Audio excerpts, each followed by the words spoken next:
بسم اللہ الرحمن الرحیم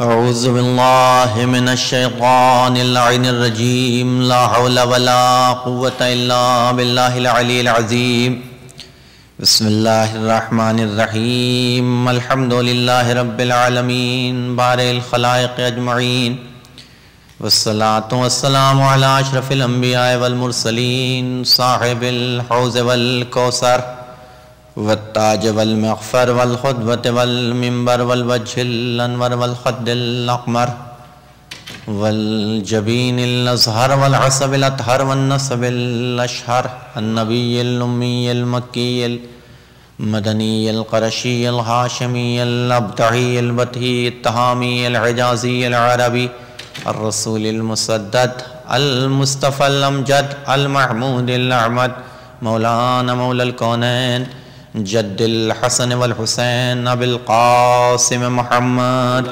اللهم صل على محمد وآله الطيبين الطاهرين المعصومين الداعين الى سبيل الله بالحكمة وبالموعظة الحسنة سيما بقیت اللہ العظم مولانا حجت ابن الحسن العسکری اللہم صل علی محمد وآل محمد اما بعد فقد قال اللہ تعالی وتبارک فی قرآن المجید وفرقان الحمید وقول الحق بسم اللہ الرحمن الرحیم والشمس وضحاها والقمر اذا تلاها ایک صلوات پڑھ دیں محمد وآل محمد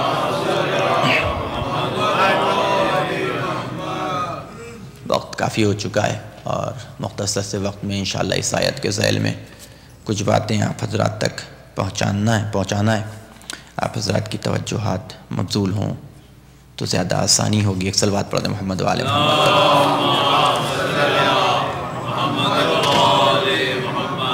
خالق عز و شرف اپنی مستند مستحکم کتاب قرآن مجید میں سورہ والشمس میں قسم کھاتے ہوئے آواز دے رہا ہے والشمس وضحاها والقمر اذا تلاها قسم ہے سورج کی اور اس کی روشنی کی والقمر اذا تلاها قسم ہے چاند کی کہ جب وہ سورج کے پیچھے آئے یہ ہے قرآن مجید کا لغوی ترجمہ کہ جو میں نے آپ کے سامنے پیش کیا ہماری اور آپ کی گفتگو نہیں ہے بلکہ اللہ کا کلام ہے اور وہ خدا کہ جسے قسم کھانے کی ضرورت نہیں ہے وہ خدا قسم کھا رہا ہے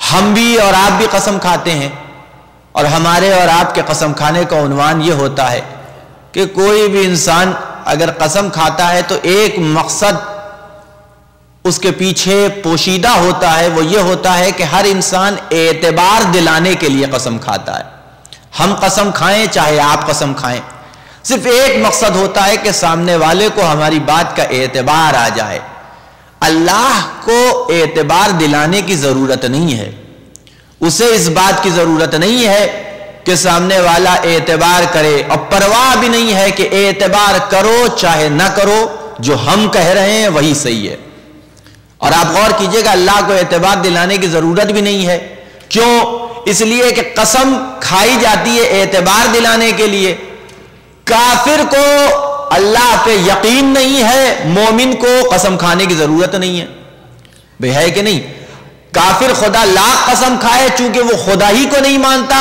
لہذا اس کی قسم کو کیا مانے گا اور مومن چونکہ اللہ پہ ایمان رکھتا ہے لہذا اسے ضرورت نہیں کہ خدا کی کسی بات پہ قسم کے بعد یقین کرے ویسے ہی وہ خدا پہ یقین کرتا ہے اب قرآن کی آیت ہے لیکن پھر بھی خدا بند عالم قسم کھا رہا ہے اور وہ بھی ایک دو نہیں متعدد مقامات پہ 28-29 قسمیں قرآن مجید میں ہیں کہ جہاں خدا بند عالم نے قسم کھائی والشمس وضحاها قسم ہے سورج کی اور اس کی روشنی کی والقمر اذا تلاها قسم ہے چاند کی کہ جب وہ سورج کے پیچھے آئے تو اب سوال یہ ہے کہ قسم خدا بند عالم جب خدا کو ضرورت نہیں ہے تو پھر قسم کیوں کھا رہا ہے خدا بند عالم اور کیا ضرورت ہے قسم کھانے کی خدا کو تو اب علماء میں سے دو گروہ بنا ایک علماء کا اور ایک عرفاء کا علماء نے جب اس کی توجیہ کی کہ قسم کیوں کھاتا ہے خدا تو کہنے لگے کہ جب خدا کسی شے کو عظمت دینا چاہتا ہے تو اس کی قسم کھا لیتا ہے، جب کسی شے کو بلندی دینا چاہتا ہے تو اس کی قسم کھا لیتا ہے. لیکن عرفا نے اس سے آگے بڑھ کے کہا نہیں، خدا جس شے کو بلندی دینا چاہتا ہے اس کی قسم نہیں کھاتا، بلکہ اگر کوئی شے بلند ہوتی ہے تو اس کی قسم کھاتا ہے. اگر کوئی شے باعظمت ہوتی ہے تو خداوند عالم اس کی قسم کھاتا ہے. ایک صلوات پڑھ دے محمد و آل محمد پر. اور کیجئے گا والشمس وضحاہا، توجہ رکھیے گا. دیکھیے ایک جملہ ہمارے اور آپ کے ہاں بولا جاتا ہے، ابھی میں آیت کے ذیل میں آؤں گا گفتگو کرنے کے لیے، کہ ہم بھی اگر کسی کی کوئی بات پسند آ جائے تو ایک جملہ ہماری زبان پہ آتا ہے کہ بہت بڑی بات کہہ دی آپ نے، ہے کہ نہیں ہے؟ اگر کوئی بات پسند آ جائے تو بہت بڑی بات کہہ دی آپ نے، کوئی بات ناپسند آ گئی بڑی چھوٹی بات کی آپ نے. یہ جملہ ہماری زبان پہ آتا ہے. آپ غور کیجئے گا تو بات بذات خود نہ بڑی ہوتی ہے نہ چھوٹی ہوتی ہے. بات بذات خود نہ بڑی ہوتی ہے نہ چھوٹی ہوتی ہے، بلکہ باہر سے کچھ چیزیں ایڈ ہو جاتی ہیں کہ جو بات کو بڑا بنا دیا کرتی ہیں. بذات خود بات نہ بڑی ہوتی نہ چھوٹی ہوتی ہے. ایسے ہی سچ سچ ہے، نہ چھوٹا سچ نہ بڑا سچ. ہم اور آپ کہتے ہیں بگ ٹروتھ. بگ ٹروتھ کیا ہے بھائی؟ سچ سچ ہے. سچ کے چھوٹے اور بڑے ہونے کا سوال نہیں ہوتا، سچ سچ ہوا کرتا ہے. توجہ رکھیے گا، وہاں کسی طرح کے بڑے اور چھوٹے ہونے کا کوئی امکان نہیں پایا جاتا. ویسی بات بات ہوا کرتی ہے، نہ کوئی بات بڑی ہوتی ہے نہ چھوٹی ہوتی ہے، بلکہ باہر سے کچھ چیزیں ایڈ ہو جاتی ہیں کہ جو بات کو بڑا یا چھوٹا بنا دیتی ہیں. اچھا بات بڑی کیسے بنتی ہے؟ پہلی بات، اگر کہنے والا بڑا ہو تو بات بڑی ہوگی، چھوٹی نہیں ہو سکتی. غور کریں میں کیا عرض کر رہا ہوں. بات اگر کہنے والا بڑا ہے تو بات بڑی ہوگی، چھوٹی نہیں ہو سکتی. ایک بچہ کوئی بات کہے اس کی بات کا وزن اور، ایک بزرگ کوئی بات کہے اس کی بات کا وزن اور، ایک جاہل کوئی بات کہے اس کی بات کا وزن اور ہے، ایک عالم کوئی بات کہے اس کی بات کا وزن اور. بے توجہ رکھیے گا، جیسے جیسے ذات بڑی ہوتی جائے گی اور بلند ہوتی جائے گی، بات میں بھی وزن پیدا ہوتا جائے گا. توجہ رکھیے گا، ایک عام انسان کوئی بات کہے اس کی بات کا وزن اور ہے، ایک معصوم کوئی بات کہے اس کی بات کا وزن اور. توجہ رکھ رہے ہیں؟ تو بات جیسے ذات جیسے جیسے بلند ہوتی جائے گی، بات میں بھی وزن پیدا ہوتا جائے گا. تو ایک شے کہ جو بات کو بلند کرتی وہ کیا ہے کہ اگر کہنے والا بلند ہو، کہنے والا بڑا ہو تو بات بڑی ہوگی، چھوٹی نہیں ہو سکتی. دوسری بات کہ جو بات کو بڑا بناتی ہے، اگر سننے والے بڑے ہوں، توجہ رکھیے گا، اگر سننے والے بڑے ہوں تو ان کے سامنے بھی کوئی چھوٹی بات نہیں کی جائے گی بلکہ بڑی بات کی جائے گی.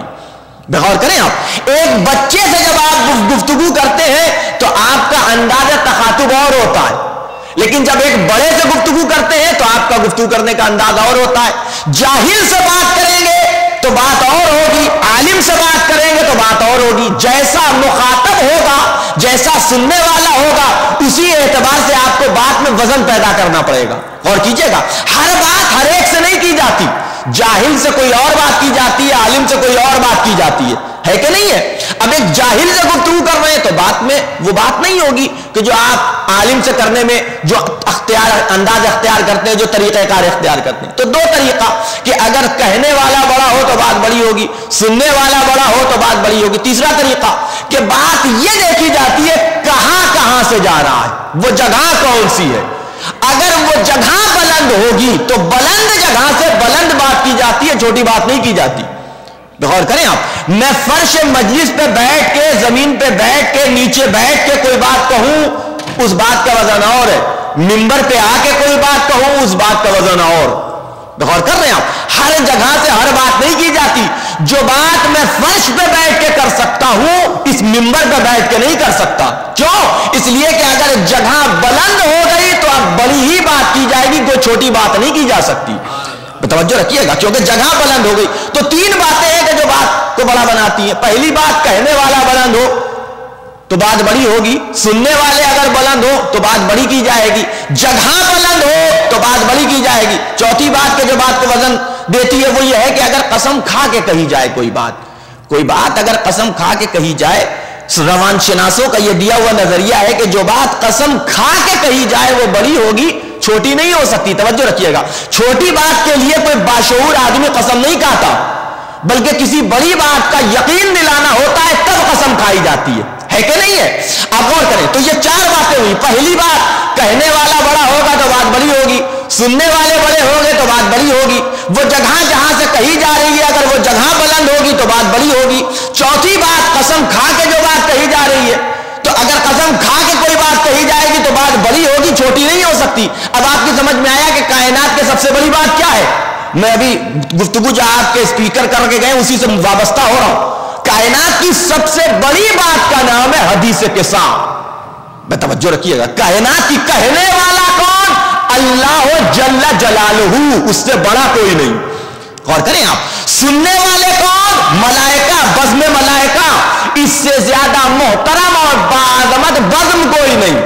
کہاں جا رہا ہے؟ اعلی علیین میں، اس سے بلند مقام کوئی نہیں.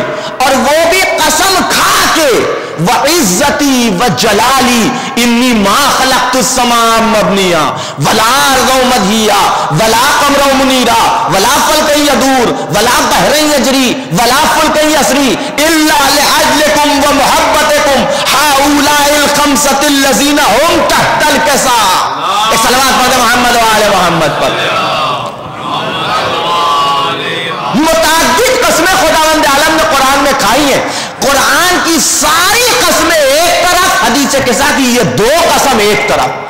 خداوند عالم قرآن میں قسم کھاتا ہوا نظر آئے گا، لیکن پورے قرآن میں خدا نے کہیں اپنے عزت و جلال کی قسم نہیں کھائی ہے. غور کریں آپ.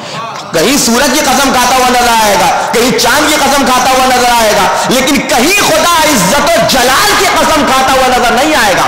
جب مدح اہل بیت اور عظمت اہل بیت کو بیان کرنا شروع ہوا تو اللہ نے کائنات کی ان معمولی چیزوں کی قسم نہیں کھائی بلکہ اپنے عزت و جلال کی قسم. توجہ رکھیے گا. قسم ہے مجھے میرے عزت و جلال کی.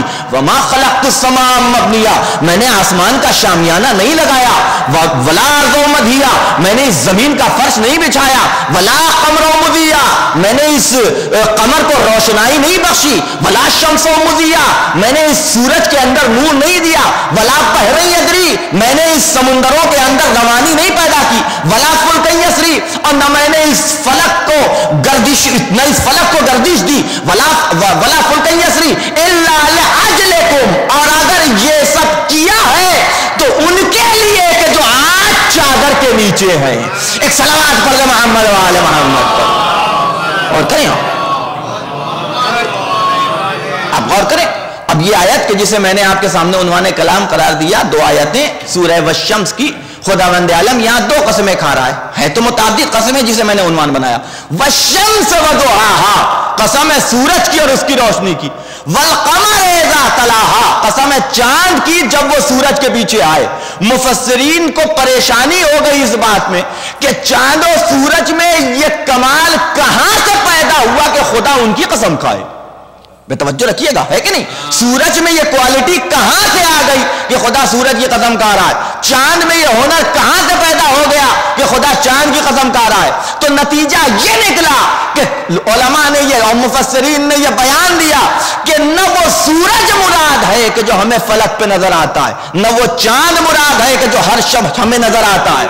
غور کیجئے گا. سورج سے مراد بھی کسی کی ذات، چاند سے مراد بھی کسی کی ذات. سورج سے مراد جب نبی اپنے بیت الشرف سے سج دھج کے مصلی عبادت کی طرف چلے تو خدا کو یہ ادا اتنی بھا گئی کہ آیت نچھاور کر دی. والشمس وضحاها، اے میرے حبیب آپ کے سورج کی طرح دمکتے ہوئے چہرے کی قسم. اور ابھی نبی کچھ دور گئے ہوں گے کہ گیا ہوا جبریل پھر واپس آیا. ارے حبیب اس چاند کی قسم کہ جو آپ کے پیچھے آ رہا ہے. اب جو نبی نے پلٹ کے دیکھا تو علی آ رہے تھے. ایک صلوات پڑھو محمد و آل محمد پر.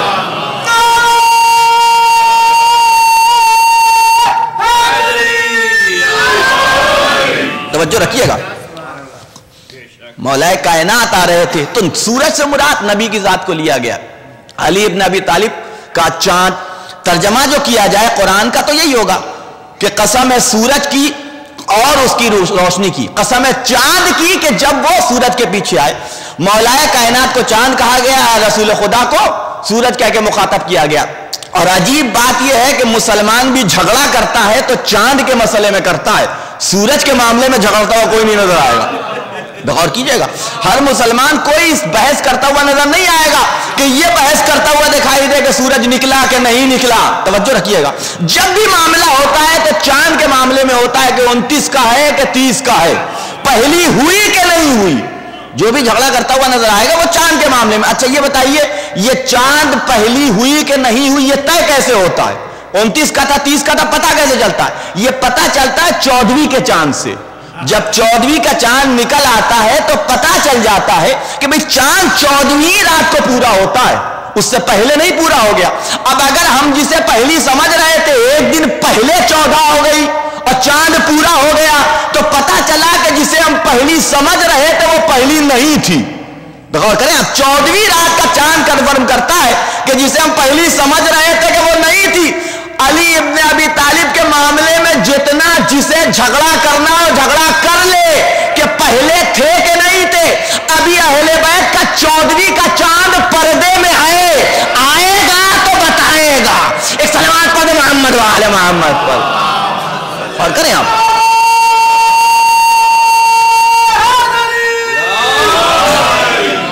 غور کریں آپ, والشمس وضحاها, قسم ہے سورج کی اور اس کی روشنی کی, والقمر اذا تلاها, قسم ہے چاند کی کہ جب وہ سورج کے پیچھے آئے. ترجمہ لفظی اگر ترجمہ لغوی ترجمہ کیا جائے تو یہی ہوگا, اس کے علاوہ کوئی دوسرا ترجمہ آپ کو قرآن میں نہیں ملے گا.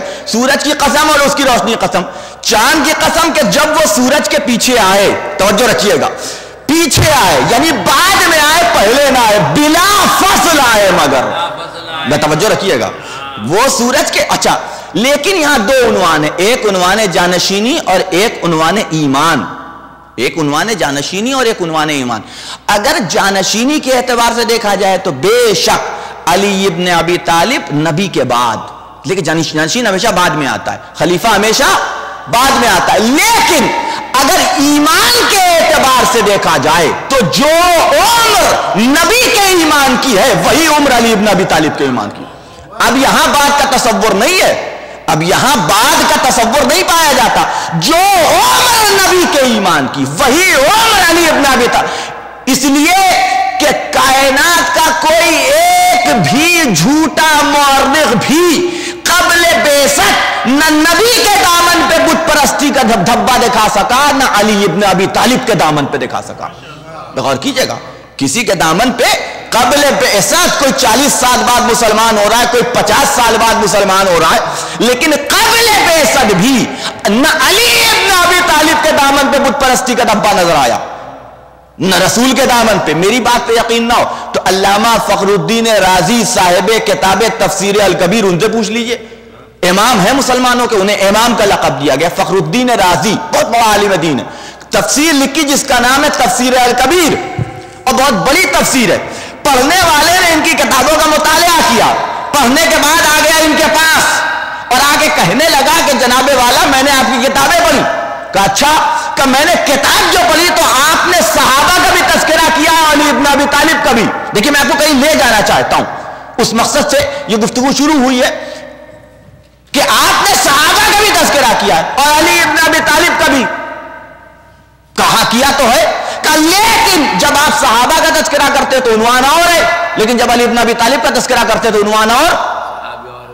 غور کریں آپ, کہ وہ کیا کہ جب آپ صحابیوں کا ذکر کرتے ہیں تو آپ کی زبان پہ ان کے لیے ایک لقب آتا ہے, رضی اللہ عنہ, اللہ ان سے راضی ہو جائے. بھئی یہ لقب آپ نے دیا, اللہ ان سے راضی ہو جائے, یہ دعائیہ جملہ, اللہ ان سے راضی ہو جائے. جیسے غفر اللہ, اللہ انہیں بخش دے, رحمہ اللہ, اللہ ان پہ رحم کرے, اسی طریقے سے یہ دعائیہ جملہ ہے. بہت توجہ رکھیے گا, یہ دعا ہے, آپ دعا کرتے ہیں. غور کیجئے گا, سارے اس وقت سے لے کر کے آج تک یہ دعا ہو رہی ہے کہ نہیں ہو رہی ہے؟ آج تھوڑی تازی شروع ہوئی ہے. 1400 برس سے لے کر کے آج تک اصحاب کو رضی اللہ عنہ, اللہ دعا کر رہے ہیں کہ نہیں کر رہے ہیں؟ ایک انسان جب اس دنیا, اللہ کے ایک القاب میں سے, لقب میں سے ایک اللہ کا لقب ہے سریع الرضا, ہے نا. سریع الرضا کیا معنی سریع الرضا کے؟ بہت جلدی راضی ہو جانے والا خدا. اللہ کے القاب میں سے ایک لقب ہے. آپ غور کیجئے گا, انسان کے جتنے رشتہ دار ہیں, ان تمام رشتہ داروں میں ایک رشتہ ایسا ہے, ایک رشتہ کہ جس کی علامت یہ ہے کہ جب سب انسان سے رشتہ داری توڑ لے پھر بھی وہ انسان سے رشتہ داری برقرار رکھتا ہے. وہ کون ہے؟ انسان کی اپنی ماں ہے کہ نہیں ہے؟ میں لائق اولاد کی بات نہیں کر رہا ہوں، نالائق اولاد کی بات کر رہا ہوں. سب رشتہ توڑ لے لیکن ماں رشتہ نہیں توڑتی. غور کیجئے گا کیوں؟ اس لیے کہ اللہ نے اپنے صفات و کمالات میں سے ایک صفت صفت رحم کا ایک حصہ ماں کے اندر رکھ دیا ہے. غور کیجئے گا، وہ ہے رحمت. وہ ایک حصہ ماں کے اندر رکھ دیا ہے. غور کیجئے گا. اور اس صفت کے آ جانے کے بعد ماں کی محبت کا یہ عالم ہے کہ سب سے دیر میں ناراض ہوتی ہے اور سب سے پہلے راضی ہوتی ہے. غور کریں آپ، یہ ہے ماں کا عنوان. اب وہ خدا کہ جس نے ماں کو خلق کیا ہے، جب ماں کو یہ صفت دے دی کہ وہ سریع الرضا اتنی جلدی راضی ہو جاتی ہے اولاد سے، ہزار ظلم و ستم کے بعد، ہزار پریشانیوں کے باوجود، تو وہ خدا کتنا جلدی راضی ہوگا اپنے بندے سے؟ ہے کہ نہیں ہے بھئی؟ ہر انسان کے لیے دعا ہوتی ہے. ہم کوئی رشتہ دار ایک آدمی مر گیا، تدفین کا مرحلہ آیا، ادھر بیچارے کا انتقال ہوا، انتقال سے پہلے ہی خبر احساس ہو گیا حالت احتضار ہے، دعاؤں کا پڑھنا شروع ہو گیا. سورہ یاسین پڑھی جا رہی ہے، دعائے مشلول پڑھی جا رہی ہے، قرآن کی تلاوت ہو رہی ہے. توجہ رکھیے گا، ہے کہ نہیں ہے؟ یہ ساری چیزیں، اب یہ سارا ثواب اکٹھا ہو رہا ہے کہ نہیں ہو رہا ہے مردے کے لیے؟ بغور کریں آپ. چلا گیا اس دنیا سے، ہر آدمی آ رہا ہے سورہ فاتحہ پڑھ رہا ہے. یہ کس کے لیے؟ اپنے لیے تھوڑی پڑھا جا رہا ہے، مردے کے لیے پڑھا جا رہا ہے کہ نہیں؟ یہ اس کا فائدہ ہو رہا ہے کہ نہیں ہو رہا ہے؟ جمع ہو رہا ہے کہ نہیں ہو رہا ہے؟ سورہ فاتحہ. سورہ فاتحہ کیا یعنی آپ سورہ فاتحہ پڑھ کے اس کی بخشش اللہ سے طلب کر رہے ہیں، ہے کہ نہیں؟ یہی تو مقصد ہے سورہ فاتحہ کا، اور کوئی مقصد ہے؟ سورہ فاتحہ پڑھا گیا. سورہ فاتحہ پڑھا جانے کے بعد ابھی دیکھیے میں بات سے ذہن سے نہ نکلے میں کہاں سے چھوڑ کے آیا ہوں میں آپ کو. سورہ فاتحہ پڑھا گیا، پھر اس کے بعد غسل لیا جانے لگا. غسل میں بھی دعائیں پڑھی جاتی ہیں. وہ دعائیں کیوں پڑھی جاتی ہیں؟ خود کو جنت میں پہنچانے کے لیے کہ مردے کو جنت میں پہنچانے کے لیے؟ بتوجہ رکھیے گا، اس کے لیے پڑھی جا رہی ہیں نا. یہ دعائیں پڑھی جا رہی ہیں، ثواب ملے گا کہ نہیں ملے گا؟ اللہ سے رضایت طلب کی جا رہی کہ نہیں جا رہی؟ غسل دیا گیا، کفن پہنایا گیا تو دعا، غسل دیا جا رہا ہے تو دعا، جنازہ تیار ہوا، ہر ایک انسان آ رہا ہے، جو آتا ہے سورہ فاتحہ، جو آتا ہے سورہ فاتحہ. جنازہ نکلا، ڈھیروں لوگ اکٹھا ہو گئے. اب جیسا جس کا اخلاق ہو، جس عنوان سے وہ لوگوں سے ملتا جلتا رہا ہو. غور کیجئے گا. خیر یہ وہ موقع ہوتا ہے کہ جہاں دشمن بھی آ جاتے ہیں. توجہ رکھیے گا. جنازہ چلا، لا الہ الا اللہ محمد رسول اللہ کہتا ہوا، یہ سارا ثواب اکٹھا ہو رہا ہے کہ نہیں ہو رہا؟ غور کریں آپ. قبر میں اتارا گیا، پہلی تلقین اسما افہم جب نہ فلا فلا، یہ پڑھنے کے بعد اللہم افقا افقا افق، اے میرے معبود بخش دے بخش دے بخش دے، دعا ہوئی. پھر اس کے بعد مٹی ڈالی گئی، لوگوں نے سورہ فاتحہ پڑھا. غور کیجئے گا، یہ اللہ سے رضایت طلب ہو رہی ہے کہ نہیں ہو رہی ہے؟ یہ سب کچھ ہوا. پھر اس کے بعد گھر واپس آئے، سیوم کی مجلس رکھی گئی. سیوم کی مجلس، مولانا منبر پہ بیٹھے. اس سے پہلے نظر ہے تو اس سے پہلے جو ہے سوز ہے تو سلام ہے تو تعزیتی نظمیں. یہ سب کا مقصد کیا ہے؟ صاحب خانہ کو خوش کرنا نہیں ہے، اللہ سے رضایت طلب کرنا. غور کیجئے گا. پھر اس کے بعد اب یہ ہوا، مولانا ممبر میں بیٹھے سورہ فاتحہ، اتنے لوگوں نے سورہ فاتحہ پڑھی. آپ تصور کیجئے. پھر اس کے بعد مجلس ہوئی، مجلس کے بعد پھر سورہ فاتحہ. مجلس کا ثواب، نوحے کا ثواب، کھانے کا ثواب، یہ سب کا سب مردے کو پہنچ رہا ہے کہ نہیں پہنچ رہا ہے؟ سیوم ختم ہوا، 10واں ہوا، 20واں ہوا، 30واں ہوا، 40واں ہوا، 40واں ختم ہوا، یہ سب کا سب ثواب. پھر اس کے بعد آ جائیے آپ، ہر سال برسی ہو رہی ہے، 10 سال 15 سال 20 سال. آپ سوچئے اتنے مومنین اور اتنے لوگ اگر کسی کے لیے مغفرت کی دعا کریں گے تو وہ خدا کے جو سریع الرضا ہے، کیا وہ راضی نہ ہوگا؟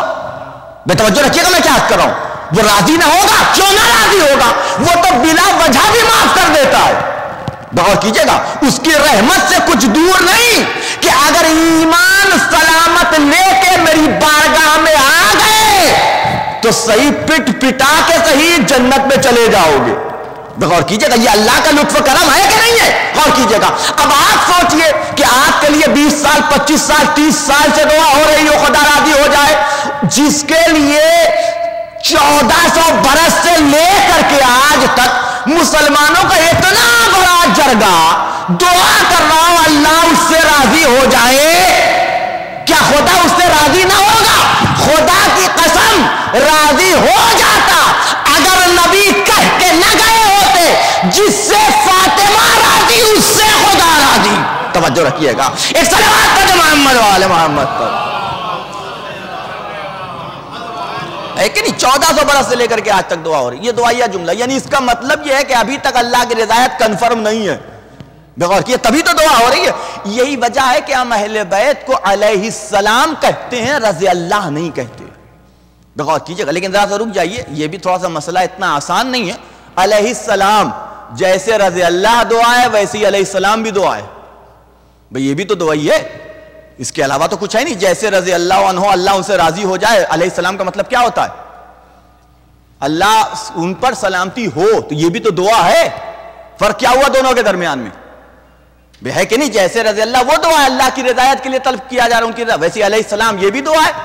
جیسے آپ ایک دوسرے سے ملتے ہیں کہتے ہیں السلام علیکم، آپ پہ سلام ہو، وہ جواب دیتے ہیں وعلیکم السلام، تم پر بھی سلام ہو، وہ بھی دعا ہے. یہ بھی دعا ہے علیہ السلام. غور کیجئے گا عزیزان گرامی. لیکن دعا کب تک ہے یہ سمجھنا ضروری ہے. دعا کب تک ہے؟ دیکھیے دعا کرتا کون ہے؟ دعا وہ کرتا ہے، پہلی بات دعا وہ کرتا ہے کہ جو بے اختیار ہو. با اختیار دعا نہیں کیا کرتا. جو چیز ہمارے اختیار میں ہو اسے حاصل کرنے کے لیے دعا نہیں کی جاتی بلکہ اسے حاصل کر لیا جاتا ہے. ہے کہ نہیں ہے؟ مجھے ایک گلاس پانی پینا ہے، میں دعا تھوڑی کروں گا کہ مجھے ایک گلاس پانی مل جائے. اختیار کی چیز ہے، جا کے لے لوں گا. ہے کہ نہیں ہے؟ لیکن جو شے میرے اختیار سے باہر ہو اس کے لیے دعا کی جائے گی کہ اللہ یہ چیز ہمیں عطا کر دے. ہے کہ نہیں؟ توجہ رکھیے گا. دوسری بات، دعا اس وقت تک دعا رہتی ہے جب تک کہ باب استجابت سے ٹکرا نہ جائے، قبول نہ ہو جائے. جب دعا قبول ہو گئی تو اب دعا نہیں رہی بلکہ خبر بن گئی. ہم دعا کر رہے ہیں ہمیں یہ مل جائے، یہ مل جائے، یہ مل جائے. اب مل گیا تو اب یہ خبر بن گئی، دعا نہیں رہی. بغور کیجئے گا. تو دعا دو کنڈیشن ہیں. پہلی بات کہ جب تک دعا باب استجابت سے ٹکرا نہ جائے دعا رہے، اور اگر قبول ہو گئی تو اب دعا نہیں رہی بلکہ خبر بن گئی. دوسری بات کہ دعا وہ کرتا ہے کہ جو بے اختیار ہو، لیکن جو با اختیار ہو وہ دعا نہیں کرتا بلکہ چیزوں کو حاصل کر لیا کرتا ہے. اگر اہل بیت کو علیہ السلام کا لقب ہم نے دیا ہوتا تو یہ دعا ہوتا. غور کرنے میں کیا عرض کر رہا ہوں. لیکن اگر وہ قادر مطلق کسی کو کہے علیہ السلام تو اب کس میں دم ہے کہ یہ کہے کہ خدا دعا کر رہا ہے؟ غور کریں آپ. خدا کس سے دعا کرے گا؟ وہ تو سب کچھ تو اس کے اختیار میں ہے. غور کریں آپ. میں نے اگر کہا ہوتا علیہ السلام اہل بیت کو تو آپ کہہ سکتے تھے کہ یہ دعا ہے. لیکن جب خدا کسی کو لقب دے رہا ہے سلام علی من اتبع الہدی، سلام اس پر کہ جو اتباع کرے ہدایت کی یعنی نبی کی. غور کریں جانے گرامی. تو اب اگر خدا کسی کو علیہ السلام کہے تو یہ دعا نہیں ہوگی بلکہ خبر ہوگی. خدا یہ بتا رہا ہے کہ انہی کے لیے سلامتی ہے. اب اگر تم سلامت رہنا چاہتے ہو تو انہیں علیہ السلام کہو. ایک صلوات پڑھیں محمد و آل محمد پر. اور کریں آپ. یہ لقب دیا ہوا خدا کا ہے علیہ السلام. علیہ السلام یہ لقب دیا ہوا خدا کا ہے. کتنے مقامات پہ خدا نے انہیں اس لقب کے ساتھ ناز کے سلام علی الیاسین. غور کیجئے گا کیوں کہا جا رہا ہے؟ یہ کون کہہ رہا ہے؟ ہم اور آپ. خدا دعا کر رہا ہے. خدا کس کے لیے دعا کرے گا؟ توجہ رکھیے گا. تو پڑھنے والے نے کہا کہ آپ نے صحابہ کا بھی تذکرہ کیا ہے اور آپ نے مولا کائنات کا بھی ذکر کیا. لیکن جب آپ صحابہ کا ذکر کرتے ہیں تو آواز دیتے ہیں رضی اللہ عنہ، اللہ ان سے راضی ہو جائے. راضی تر نہیں. دو معنی ہو گئے دونوں کے. اگر یہ کہا جائے کہ اللہ ان سے راضی ہو جائے یعنی ابھی رضایت کنفرم نہیں ہے، لیکن اگر یہ کہا جائے کہ راضی تر ہو جائے تو اس کا مطلب یہ ہوگا راضی ہے اور راضی ہو جائے. لیکن جب آپ علی ابن ابی طالب کا تذکرہ کرتے ہیں تو آپ کی زبان پہ آتا ہے کرم اللہ وجہہ، اللہ ان کے چہرے کو با کرامت تر کرے. با کرامت کرے نہیں، با کرامت تر یعنی ہے با کرامت اور زیادہ با کرامت کر دے. غور کر رہے ہیں آپ؟ اور زیادہ با کرامت کر دے. تو یہ دو عنوان کیسا؟ تو انہوں نے یہی جواب دیا کہ جو میں نے آپ کی خدمت میں عرض کیا تھا کا کیوں نہ کہوں، اس لیے کہ میں نے علی ابن ابی طالب کو قبل بعثت یا بعد بعثت کبھی بتوں کے سامنے پیشانی جھکاتے ہوئے دیکھا ہی نہیں. غور کیجئے گا، کبھی پیشانی جھکاتے ہوئے دیکھا ہی نہیں. رضایت اس کے لیے طلب کی جاتی ہے کہ جس سے خدا ناراض ہو. غور کیجئے گا، جس سے خدا ناراض ہی نہ ہو اس کے لیے رضایت طلب کرنا کیا معنی؟ بے توجہ رکھ رہے ہیں آپ؟ اس لیے کرم اللہ وجہہ. اب کہنے والے نے کہا ٹھیک ہے، تو اس کا مطلب یہ ہے کہ ہم انہیں پھر علیہ السلام کہہ سکتے ہیں؟ تو جواب دیا میں بھی ضرور کہتا اگر شیعہ نہ کہتے ہوتے. ایک صلوات پڑھ دے محمد و آل محمد پر. غور کریں آپ، علیہ السلام، ایک صلوات پڑھ دے محمد و آل محمد پر.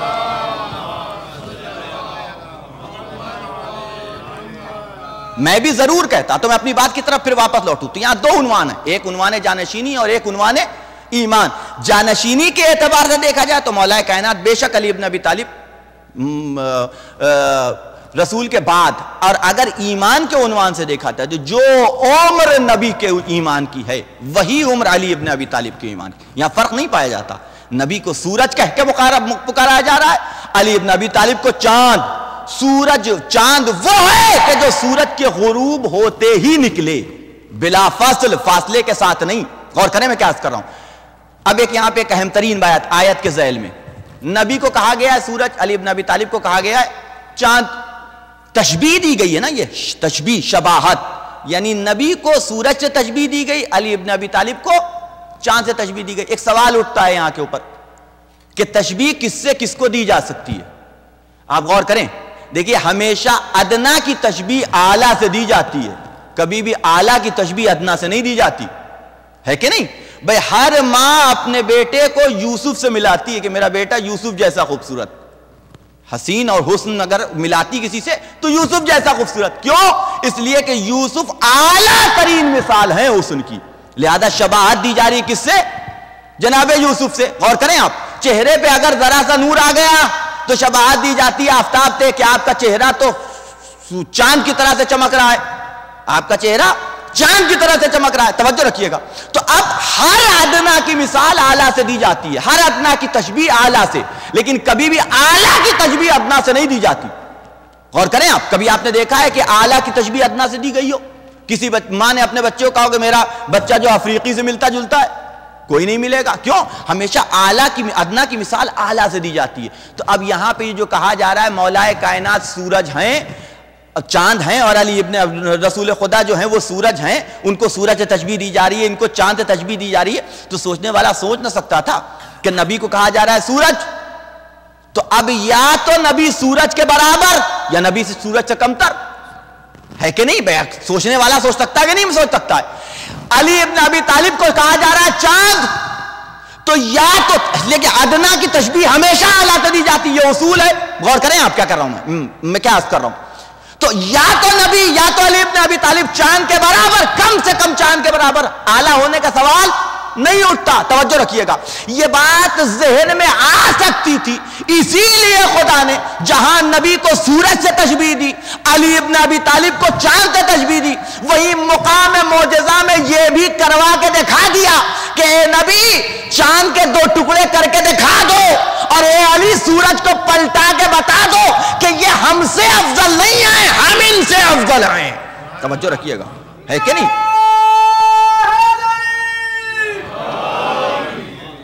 سوچنے والا سوچ سکتا تھا. اب ایک سوال یہاں پہ اور اٹھتا ہے کہ پھر اگر نہیں ہے تو پھر تشبیہ دی کیوں گئی؟ تشبیہ دی کیوں گئی؟ تشبیہ اس لیے دی گئی کہ ہر اہل بیت نور سے شباہت رکھتے ہیں، انہیں نور کہا گیا ہے، اور کائنات میں چاند و سورج سے زیادہ روشن چیز ہمارے پاس ہے ہی نہیں. بے توجہ رکھیے گا، یہ مشکل ہماری اس دنیا کی ہے، خدا اور اہل بیت کی نہیں ہے کہ ہمارے پاس اس سے زیادہ کوئی روشن شے ہے ہی نہیں. تو اہل بیت تشبیہ دے، خدا تشبیہ دے تو کہے سے دے. لہذا وہ کہ جو تمہارے پاس سب سے زیادہ روشن تھا، اس لیے تشبیہ دی گئی ہے کہ کائنات کی بقا کا دار و مدار، تمہارے اس پلانٹ، اس دنیا کی بقا کا دار و مدار اس سورج کے اوپر ہے، لہذا تشبیہ دی گئی. لیکن یہ یاد رکھنا کہ سورج وہ ہے کہ جس سے تمہاری اس دنیا کی بقا محفوظ ہے اور وہ باقی ہے. اہل بیت وہ ہے کہ جن کی بنیاد پہ کونین باقی ہیں, کہ اگر یہ نہ ہو تو کونین ختم ہو جائے. ایک صلوات پڑھ محمد و آل محمد. اس آیت کے ذیل میں دوسری اہم ترین بات کہ خداوند عالم نے نبی کو سورج کہا, علی بن ابی طالب کو چاند کہا. اور معجزہ جب دکھانے کی باری آئی تو ہم نے یہ دیکھا کہ جو سورج تھا وہ چاند کے 2 ٹکڑے کر رہا ہے, اور جو چاند تھا وہ سورج کو پلٹا رہا ہے. ہے کہ نہیں؟ معجزے میں تو یہی ہوا, جو سورج تھا وہ چاند کے 2 ٹکڑے کر رہا ہے. جو چاند تھا اس نے سورج کو پلٹایا. ہونا یہ چاہیے تھا کہ جو سورج تھا وہ سورج کو پلٹاتا, جو چاند تھا وہ چاند کے 2 ٹکڑے کرتا تھا. ہے کہ نہیں؟ یہی تو ہونا چاہیے تھا. جسے سورج کہا جا رہا ہے وہ سورج کو پلٹاتا, جو چاند تھا وہ چاند کے 2 ٹکڑے کرتا. لیکن یہ برعکس کیوں ہو گیا معاملہ؟ خداوند عالم نے آواز دکھا, نہیں, جسے سورج کہا ہے وہ چاند کو پلٹائے گا. جو چاند ہے وہ سورج کے وہ سورج کو پلٹائے گا, اور جو سورج ہے وہ چاند کے 2 ٹکڑے کرے گا. کیوں؟ تاکہ تمہیں یہ پتا چل سکے کہ جو غلام علی ہے وہ غلام نبی بھی ہے, جو غلام نبی ہے وہ غلام علی ابن ابی طالب بھی ہے. غور کریں آپ. اس لیے جو سورج تھا اس سے چاند کے 2 ٹکڑے کروائے گئے, اور جو چاند تھا اس سے سورج کو پلٹوایا گیا. غور کر رہے ہیں آپ؟ نبی کو سورج کہا گیا, علی ابن ابی طالب کو چاند کہا گیا. اور آپ سوچئے اس کے بعد مسلسل قسمیں, والشمس وضحاها, قسم ہے سورج کی اس کی روشنی کی, والقمر اذا تلاها, قسم ہے چاند کی کہ جب وہ سورج کے پیچھے آئے, والنہار اذا جلاها, واللیل اذا یغشاها, والسماء ما بناها, والارض ما طحاها. اتنی قسمیں کھا کر کے جو بات کہی جائے گی کتنی امپورٹنٹ ہوگی. اتنی قسمیں کھانے کے بعد وہ خدا قسم کھا کے کہہ رہا ہے کہ جسے قسم کھانے کی ضرورت نہیں. وہ خدا قسم کھا کے, اتنی قسمیں کھا کے جو بات کہے گا وہ کتنی امپورٹنٹ ہوگی. اتنی قسمیں کھانے کے بعد وہ خدا کہہ رہا ہے قد افلح من زکاہا, بتحقیق کامیاب وہی ہے کہ جس نے اپنا تزکیہ نفس کر لیا. غور کریں, جس نے اپنا تزکیہ نفس کر لیا, جس نے اپنے نفس کو سدھار لیا, بتحقیق کامیاب اسی کو کہا جاتا ہے. اپنے نفس کو, توجہ رکھیے گا, ہر عمل کا, میری گفتگو ختم ہو گئی, ہر عمل کا انسان ٹھیکرا پھوڑتا ہے شیطان کے سر. کوئی بھی غلط عمل انجام دے گا, یہی کہے گا شیطان نے ہمیں بہکا دیا, ہم کیا کریں؟ جبکہ قرآن کہہ رہا ہے کہ ہم نے شیطان کو تم پہ مسلط نہیں کیا ہے, بلکہ تمہیں زیادہ طاقت دی ہے, شیطان کو کم طاقت عطا کی ہے. شیطان کائنات کی چیزوں کو دور سے دکھا کے تمہیں اپنی طرف بلا تو سکتا ہے, تمہارا ہاتھ پکڑ کے گناہ کی طرف لے جا نہیں سکتا. یہ اختیار اس کے پاس نہیں ہے. توجہ رکھیے. اور اگر تم چاہو تو بچ سکتے ہو, تم چاہو تو اپنے اختیار سے اپنے آپ کو محفوظ کر سکتے ہو. غور کریں, میں کیا عرض کروں, گزر رہا تھا ایک جگہ سے, شراب خانہ تھا, میں نے نہیں پہچان سکا, میں نے پوچھا یہ کیا ہے؟ کہنے لگے کہ وہ شیطان کی جگہ ہے, یہاں شیطان رہتا ہے. میں نے کہا ہے کیا؟ انہوں نے بتایا بعد میں یہ کیا ہے. میں نے کہا آپ غلط کہتے ہیں, یہیں تو شیطان نہیں ہوگا. ورنہ شیطان کا یہاں کون سا کام؟ شیطان کا یہاں کون سا کام ہے؟ اس کو ضرورت کیا ہے کہ وہ آئے اور آ کر کے یہاں بہکانے, کسے بہکائے گا؟ وہ جوا خانے میں وہ کسے بہکائے گا؟ غلط جگہوں کے اوپر وہ کسے بہکائے گا؟ سب آلریڈی بہکے ہوئے ہیں. شیطان کا کام کہاں ہے؟ مسجد کے اندر. شیطان کا کام کہاں ہے؟ مجلسوں کے اندر. میں نے ایک جگہ کہہ دیا, ایک صاحب بھڑک گئے, آپ کیسے کہہ سکتے ہیں؟ اس لیے کہ سن تو انہوں نے یہ رکھا تھا کہ شیطان مجلسوں میں نہیں آ سکتا ہے. میں نے کہا اگر نہیں آ سکتا ہے تو یہ جھگڑے کیوں ہوتے ہیں, یہ فساد کیوں ہوتا ہے, یہ کمپٹیشن کیوں ہوتا ہے؟ اگر نہیں آ سکتا ہے تو یہ کیوں ہو رہا ہے؟ ہونا اس بات کی دلیل ہے کہ شیطان کا عمل ہاں یہ اور بات ہے کہ جہاں شیطان کے اساتذہ موجود ہو وہاں شیطان نہیں جاتا. ایک صلوات پڑھ دیں محمد و آل محمد پر. اسے کیا ضرورت ہے وہاں جا کے, ہمارے اساتذہ وہاں موجود ہیں. توجہ رکھ رہے ہیں. تو ایک یہ عنوان ہے کہ شیطان کے اوپر, اور یہ بات یاد رکھیے گا, شیطان, میں نے عرض کیا کہ شیطان کبھی بھی بے عملی سے انسان کو نہیں بہکاتا, عمل کے ذریعے سے بہکاتا ہے. یہ ایک اصول ہے شیطان کا. اگر آپ یہ سوچتے ہو کہ شیطان آپ کو نمازوں سے روکے گا, ہرگز نہیں. شیطان کبھی نمازوں سے روکتا ہی نہیں. شیطان روزوں سے نہیں روکتا, حج و زکات و خمس سے نہیں روکتا. جو کرنا چاہو کرو, نہ نماز سے, بلکہ وہ تو کہتا ہے اور پڑھو, وہ کہتا ہے اور رکھو, اور کہتا ہے واجبات پہ عمل کرو. کسی شے سے نہیں روکتا شیطان, کہتا ہے سارے اعمال انجام دو, لیکن ویسے نہ کرو جیسے خدا چاہتا ہے, ویسے کرو جیسے میں چاہتا ہوں. توجہ رکھیے گا, ہے کہ نہیں؟ یہ ایک عنوان ہوتا ہے. اور با عمل کو عمل کے ذریعے سے بہکاتا ہے, بے عملی سے نہیں بہکاتا. غور کریں آپ، ہر باعمل کو عمل کے ذریعے سے، نمازی کو نماز کے ذریعے سے بہکاتا ہے، روزے دار کو روزے کے ذریعے سے بہکاتا ہے، قاری قرآن کو قرآن کے ذریعے سے بہکاتا ہے. پوری ذمہ داری سے عرض کر رہا ہوں میں. غور کریں آپ، ایک شخص مسجد میں بیٹھا ہوا نماز پڑھتا تھا، بہت عبادت گزار، متقی، پرہیزگار، اللہ والا، کوئی مقابلہ نہیں اس کا، پورے ایریے میں، پورے اس زمانے کے شہر میں اس کے نام کا شہرہ کہ بہت ہی عابد، زاہد، متقی و پرہیزگار آدمی. توجہ رکھیے گا. آ گیا. اب آیا تو کیسے آیا؟ یہ نہیں آیا کہنے کے لیے کہ نماز نہ پڑھو. دنیا کی کائنات کی چیزوں کو، شراب کو دیکھ کے، حسن کو دیکھ کے، جمال کو دیکھ کے بہکانے کی کوشش نہیں کی. تاریخ نے لکھا کہ بغل میں اس نے اس نمازی کے مصلی بچھا دیا. ادھر وہ نماز پڑھ رہا تھا، ادھر یہ نماز پڑھ رہا تھا. واقعہ آپ لوگوں کو سنا ہوگا، بزرگوں کے، نوجوانوں کے لیے عرض کر رہا ہوں، صرف اور صرف اپنے نتیجہ نکالنے کے لیے اور اس مقام تک پہنچنے کے لیے. آ گیا اور بغل میں مصلی بچھا دیا. ادھر وہ نماز پڑھ رہا ہے، ادھر وہ نماز پڑھ رہا ہے. آپ غور کیجئے، شیطان کی نماز کا کون کمپٹیشن شیطان کو دے سکتا ہے؟ نماز پڑھنے میں تو وہ ایکسپرٹ ہے. کائنات میں کوئی زمین پہ ایک چپا ایسا نہیں بچا کہ جہاں شیطان نے اپنی پیشانی نہ رکھی ہو. تاریخ نے یہ لکھا ہے، پیشانی رکھنے کے لیے کتنی جگہ چاہیے ہوتی ہے. آپ غور کریں، نماز پڑھنے کی بات نہیں ہوتی، پیشانی رکھنے کی بات ہے.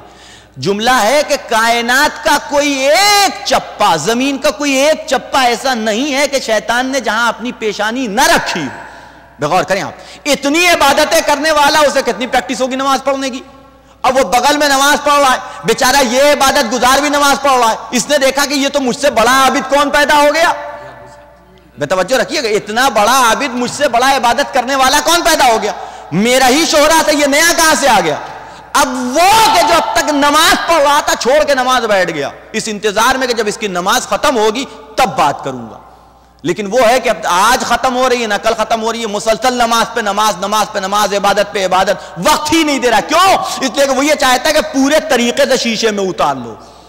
پہلے ہی مرحلے میں بات کر لیتا تو مسئلہ نہیں ہوتا. توجہ رکھیے گا. شاید سامنے والا شک کر سکتا تھا، کہا نہیں، ہر طرح کا شک اس کے دل سے نکل جائے اور میرے اوپر اسے یقین راسخ ہو جائے، راسخ ترین یقین، پھر گفتگو کروں گا. اب تھوڑی دیر کے بعد بیچارے نے ایک مرتبہ جیسے ہی سلام پھیرا، اس بیچارے نے ہاتھ پہ ہاتھ رکھا کہ بھیا ذرا 1 منٹ کے لیے رک جاؤ، بھئی ایک سوال ہے، پھر نماز پڑھو. کہ پوچھو کیا پوچھنا چاہتے ہو، جلدی کرو، نماز پڑھنی ہے مجھے. کہنے لگے جناب بات دراصل یہ کہ میں اس پورے محلے میں، اس پورے ایریے میں مشہور، میری عبادت ہر ایک کی زبا زدے خاص و عام، یہ آپ مجھ سے بڑے عبادت کرنے والے کہاں سے پیدا ہو گئے. اتنی زبردست عبادت میں نے ایسی عبادت نہیں دیکھی. سب کو میری عبادت پہ تعجب ہے، مجھے آپ کی عبادت پہ تعجب ہو رہا ہے. کہ بھئی اپنی نماز پڑھو، اس سے بحث نہیں ہونی چاہیے تمہیں. نماز پڑھو، عبادت کرو، تم بھی کرو، ہم بھی کرتے ہیں. یہ کیا کہ گفتگو کر کے وقت ضائع کیا جائے. غور کریں آپ، دیکھیں یہ سارے حربے ہوتے ہیں. اسے پرکھنے کی اور سمجھنے کی ضرورت ہوتی ہے کہ کیسے پرکھا جائے اور کیسے سمجھا جائے کہ شیطان بہکا رہا ہے یا راہ راست پہ لے کے آ رہا ہے. غور کیجئے گا کہ نہیں، پہلے بتا دو، میں یہ چاہتا ہوں کہ جس خضوع و خشوع سے تم نماز پڑھ رہے ہو ویسے ہی میں بھی نمازی ہو جاؤں، ویسے ہی میں بھی عبادت گزار ہو جاؤں. کہا اچھا سنو، اس میں ایک مرتبہ مجھ سے گناہ سرزد ہو گیا تھا، ایک مرتبہ میں بھی گناہ سرزد ہو گیا تھا. نتیجہ یہ ہے کہ اس کی شرمندگی میں اور اس کے احساس میں اب میرا سر سجدے سے اٹھانے کو دل ہی نہیں چاہتا. یہ خضوع و خشوع جو تم دیکھ رہے ہو اس ایک گناہ کے بدلے میں تھا، اس ایک گناہ کے بدلے میں کہ اب عبادت کے علاوہ کچھ اور کرنے کا دل نہیں چاہتا.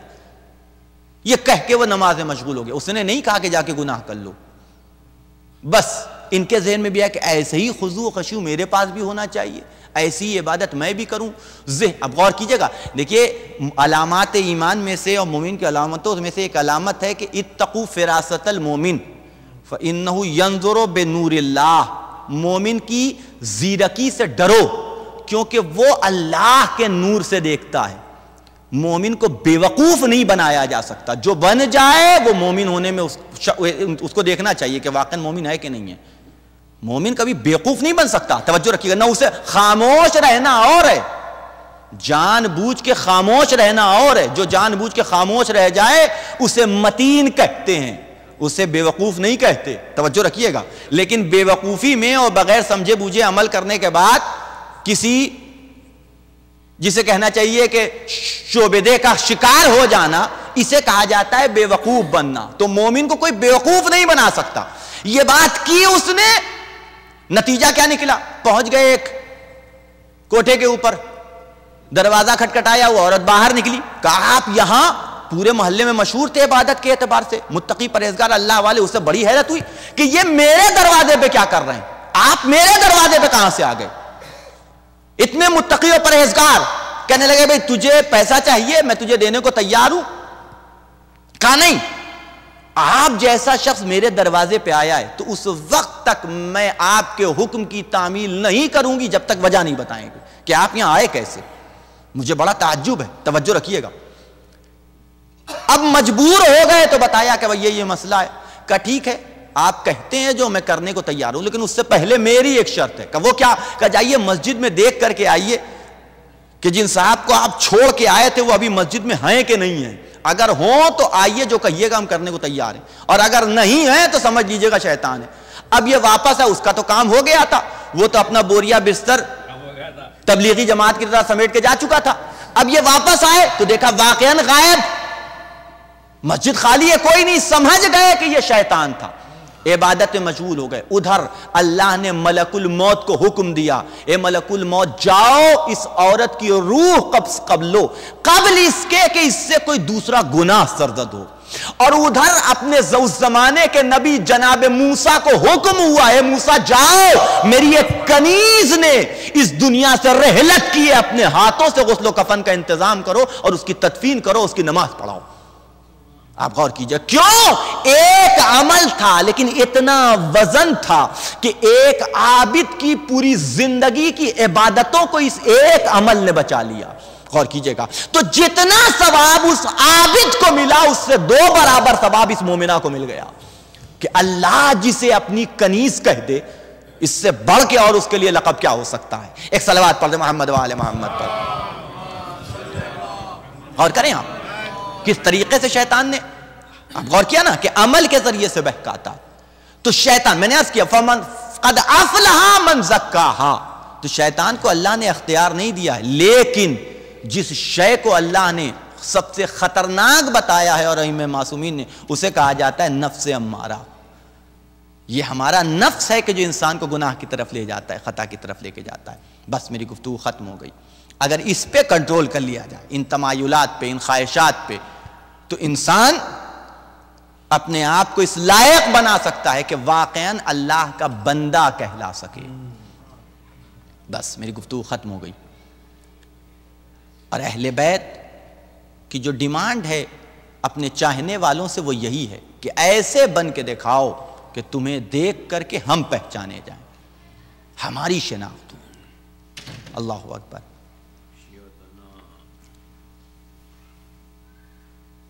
کربلا کے میدان میں جن ساتھیوں کو حسین لے کر کے آئے تھے، ان میں سب معصوم نہیں تھے، صرف 3 معصوم تاریخ نے لکھے، ایک حسین کی ذات، ایک سید سجاد کی ذات، اور ایک امام محمد باقر۔ یہ 3 معصوم، باقی جتنے تھے غیر معصوم، لیکن کردار کو اس مقام تک پہنچا دیا تھا کہ دیکھنے میں ہر ایک حسین لگ رہا تھا۔ کردار میں اتنی سملرٹی، اتنا زیادہ مطابقت پیدا ہو گئی تھی کہ آپ کسی ایک کے کردار کے اندر بھی کوئی ہلکی سی کمی یا نقص نہیں دکھا سکتے تھے۔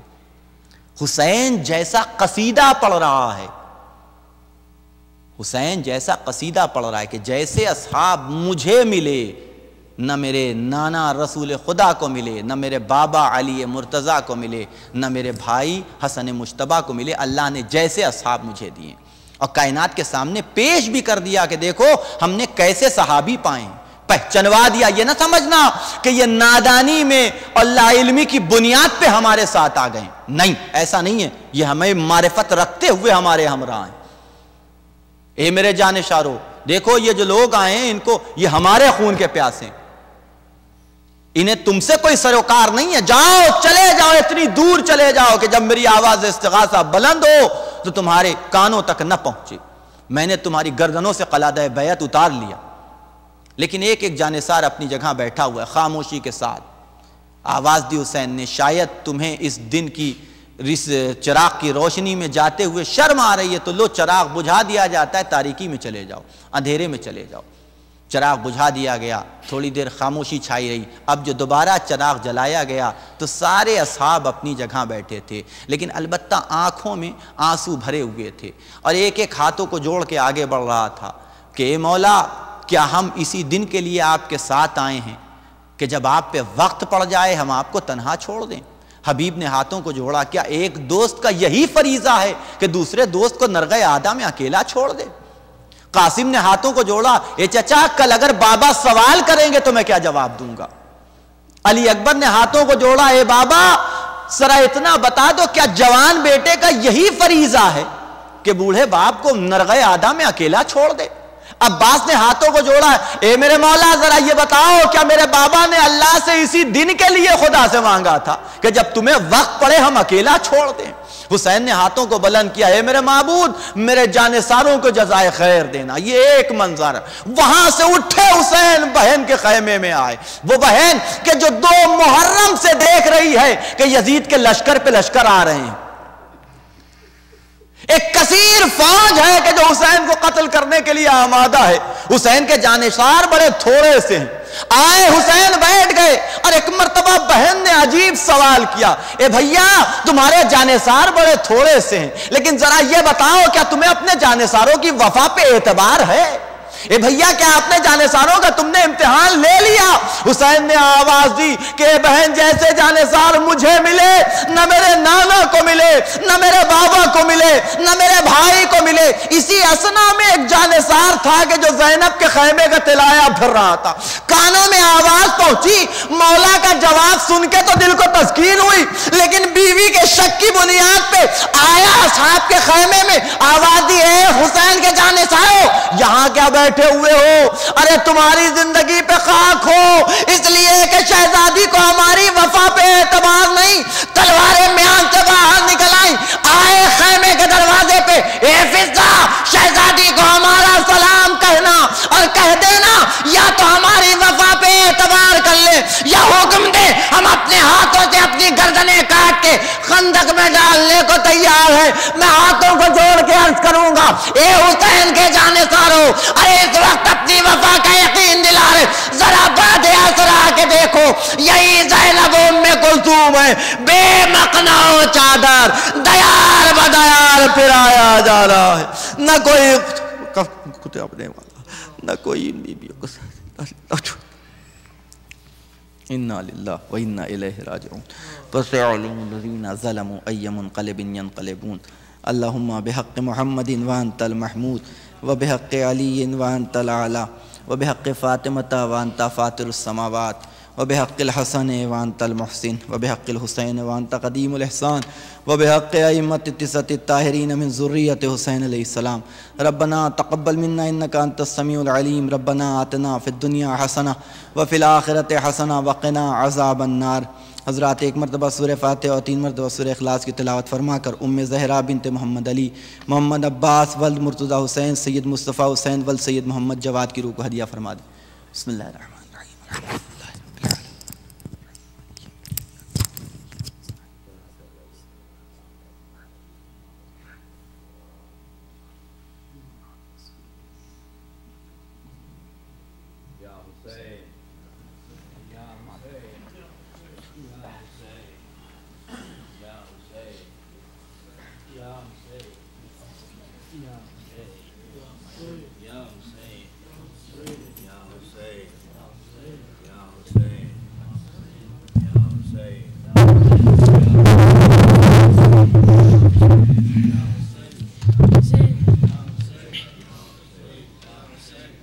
اکبر نے دی صدا، اکبر نے دی صدا، سینے میں ہے نیزہ، گھوڑے سے گر رہا ہوں بابا سنبھالنا۔ اکبر نے دی صدا، سینے میں ہے نیزہ، گھوڑے سے گر رہا ہوں بابا سنبھالنا۔ زخمی ہے کلیجہ، ہے وقت مدد کا، گھوڑے سے گر رہا ہوں